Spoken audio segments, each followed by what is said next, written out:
Sooner Nation, welcome back to the Sooner Surge, where Oklahoma has just landed an offensive lineman out of the portal. Garen Hatchet has committed to the University of Oklahoma in what is a big get for Oklahoma, and that offensive line gives them another piece to that puzzle that they're going to have to try to put together before next year with a lot of guys. I would say unproven would be the key word there. So, Hunter, let's just kind of get down to it. Your thoughts on Garen Hatchet? Yeah, Garen Hatchet chose Washington over OU as a recruit back in, I believe, 2020, and now at OU, different coaching staff, all of that. But the thing that matters the most to an offensive lineman, there's one consistency there. It's Bill Bedenbaugh. He was there both times.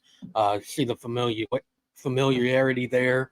To enter the portal, OU be the only place you visit. There's a reason for that, and that reason is Bill Bedenbaugh. And like you mentioned, the offensive line, there's not a lot of experience there, at least in a Sooner uniform. There's experience from these transfers that they have brought in, but not at OU. So Bill Bedenbaugh is going to have his work cut out for him, but there's guys in that room. There's talent in that room. You look at the class that are now either redshirt freshmen or sophomores in 2024, you have Heath Ozida, Joshua Bates, Holland. There's guys there that could be good players. They just haven't got the experience yet. Josh Bates didn't play at all outside of that Arkansas State game. Same thing with Heath Ozida. So bringing in Geirean Hatchett, who played a lot of football, played a good amount before injury on the Joe Moore winning offensive line at Washington, and really departed because of Kalen DeBoer and the way he left. You look at who they bring in, Jed Fish, kind of a similar situation. Washington isn't going to be best for Hatchet, and going to Oklahoma, team going into the SEC that needs somebody to step up in that offensive line. And I mean, it looks like Geirean Hatchett's job to lose starting at guard for Oklahoma. Yeah, I would think the same thing. I mean, I'm not going to pencil him as a starter, but I agree with you. It is kind of his job to lose. He does have starts under his belt, and that makes a big difference, I think. And a guy that's very physical. You look at it, right guard, I think is the position I think I would be looking that they would probably play him with McKay Matur leaving. And I kind of see him along the same lines of a McKay Matur, a guy that 2 years of eligibility coming in. And so I could kind of see the similar things there. But the question is, how well will he kind of get into Bill Bedenbaugh's system? I think it'll be great because I think he's been coached really good at Washington. Scott Huff, their O-line coach, really good O-line coach, went to Bama after DeBoer left. So I think that's going to be easy for him to transition to Bill Bedenbaugh. And I think he's going to be a piece next year that if I had to say right now on January 29th, I think he's your starting right guard in the first game next year. That's my opinion. Yeah, I would honestly agree with you on that. I mean, he has everything you need, the measurables. He's played for, you mentioned it, a really good offensive line coach. They just won the Joe Moore Award. I mean, that's the highest honor you can get for an offensive line unit. Then you're moving them to Bill Bedenbaugh, who's done so well at Oklahoma with transfers. I know he's caught a lot of criticism, mostly from fans, over the O-line and recruiting and all of that. But, I mean, you look at the past year, he's done pretty well in recruiting with who they got in and just out of high school ranks. And then in the transfer class, you're losing everybody that started in the 23 offensive line, other than Jacob Sexton, who played like 4 games down the stretch of the season following Tyler Guyton's injury. So you have to be able to find guys plug and play there because you don't have a lot of experience in that room. And Geirean Hatchett's played in, I believe, 25 games, played in 8 last year before an injury, started in a few as well, including against Oregon and Arizona. Those were 2 of their bigger games of the season, of the regular season. Yeah. Made an appearance against Texas. Did really well on special teams for them. I believe at least once he won their special teams player of the week at Washington. So a lot of experience, a lot of versatility.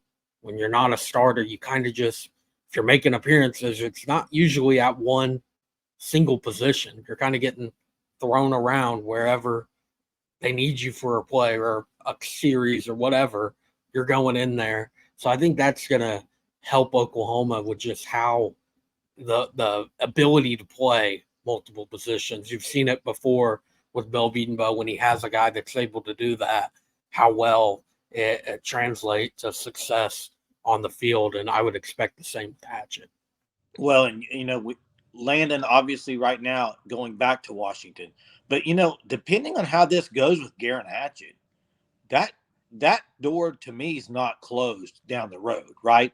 I mean, Landon Hatchet, who knows? You go back to Washington, maybe you're not a fan of the coaching staff after next year. Maybe you have issues, and Garen maybe is just.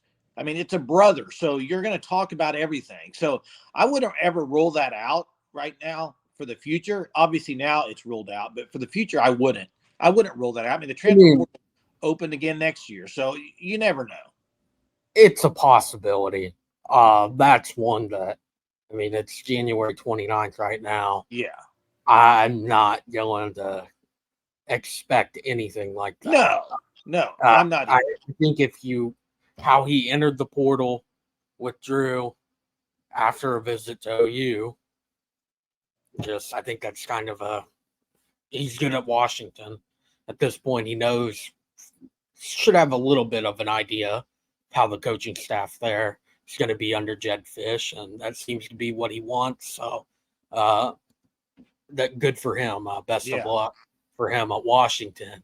And OU, I counted 14 guys in this offensive line group. 5 of them are freshmen. Everyone else, really, other than the transfers, pretty much no experience at all in big-time game. But that doesn't mean that there's not talent. Like, you look at the 24 class, Daniel Akinkunmi, look how impressive he was at the UA All-American Bowl. Mm-hmm. He's from England. That's why he's a 3-star in the recruiting classes, because he's barely played any organized football at all. Look at Eddie Pierre-Louis. Look at the crazy things he's able to do. Yeah. Like I know a lot of fans are worried about this offensive line room, and there is some cause for concern. Yeah. You never want to lose 5 starting offensive linemen in one season, but right now in January, I don't think it's the time to be dooming or the sky is falling in that room. I think it's let's wait till summer and how things are going, and the spring game will be something to watch. Mm-hmm. There's so much time before the 2024 season starts. I think a guy like Bill Bedenbaugh, with how well he has done in the past on offensive line, will be able to put a pretty solid offensive line out there for OU. Well, and one thing's for certain, they're going to have their work cut out for them in practice, because the 24 class coming in on the other side of the ball defensively, especially up front, one of the best classes they've had coming in. So it's going to be great competition for this O-line. And Garen Hatchet, to me, leaving Washington the way he left and visiting Oklahoma, if you weren't going to land him, I think it would have been very disappointing, because I think him finishing second, when he came out of high school, OU was second. And now you're leaving Washington. It just seemed like everything was going to play to OU's favor in this transfer portal with Garen Hatchet. And today he's committed. And it's great news for Oklahoma. I think everybody would say this is great news for Oklahoma. Had to happen, really needed it, and it happened. So excited to see Garen Hatchet in the Crimson and Cream, see how he performs at Oklahoma. And I think he'll perform really well. I do. So thank you all for watching. Thank you for being a part of the Sooner Surge. Till next time. Boomer.